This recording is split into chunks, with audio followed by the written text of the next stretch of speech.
thank you so much for tuning in. I'm just putting myself on screen just to say hello, and then I'm going to turn off and we're going to do a very peaceful 5-minute short practice. So there's no need to look at the screen.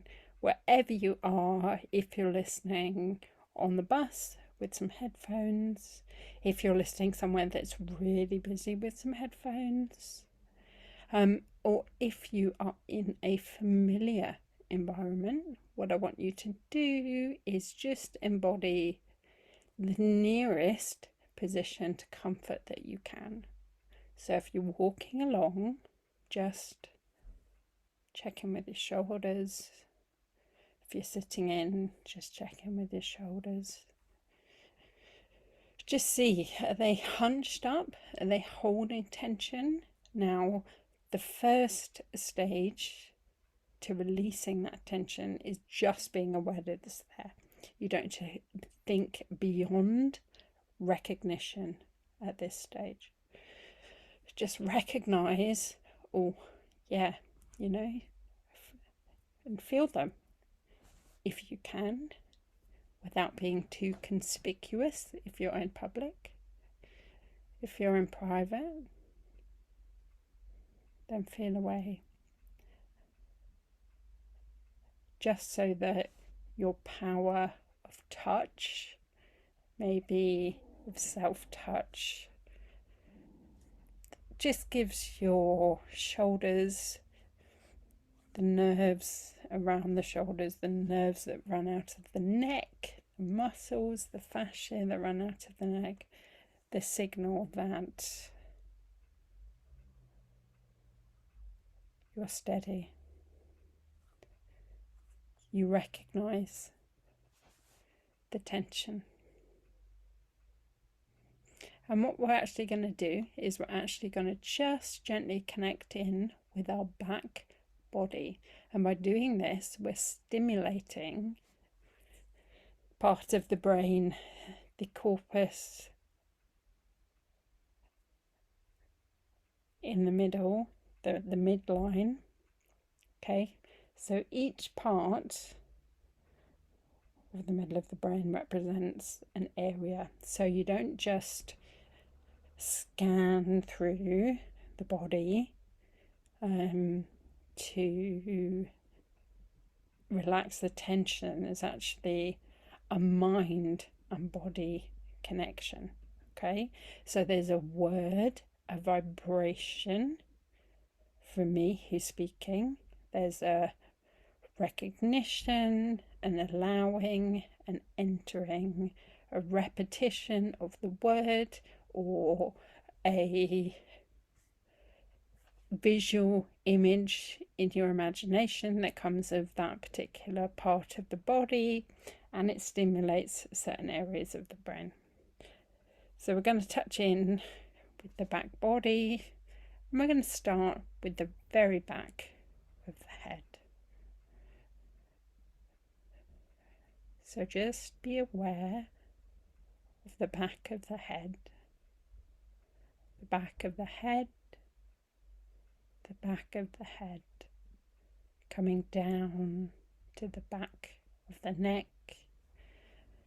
maybe a slight curve in the neck, coming down to the top of the back, in between the shoulders, the right shoulder blade, the left shoulder blade, both shoulder blades together, the right elbow, the right wrist,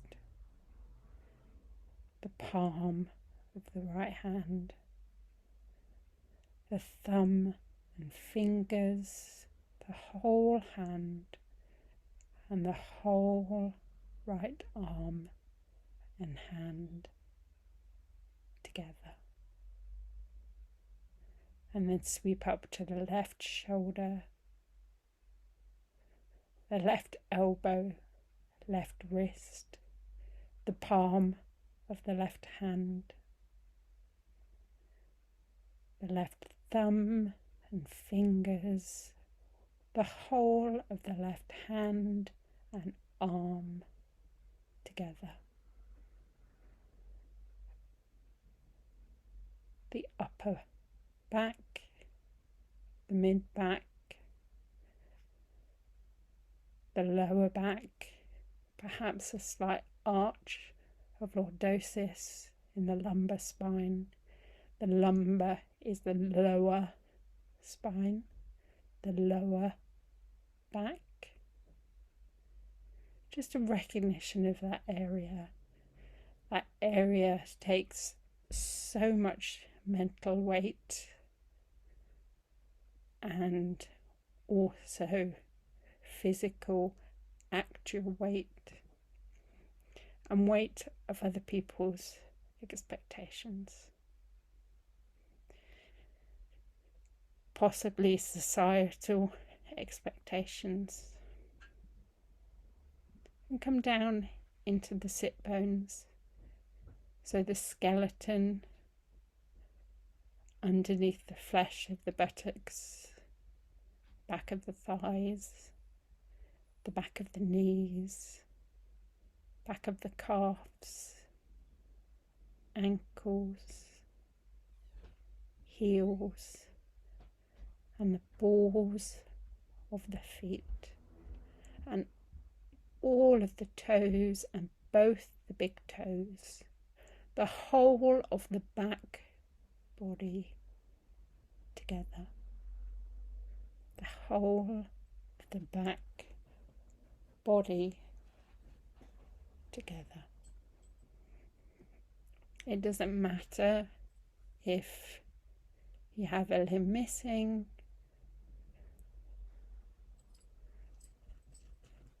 there is an energetic electrical makeup that's still there.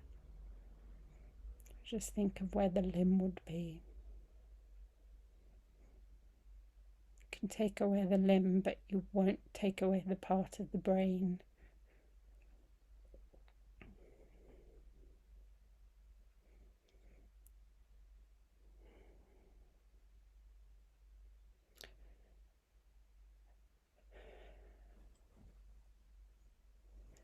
Maybe all around is noisy.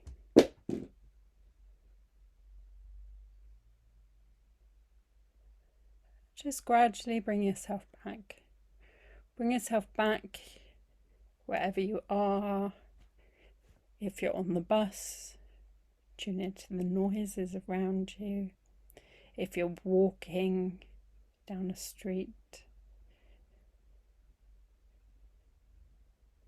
if you're practicing in the comfort of your own home, just start to stretch and yawn.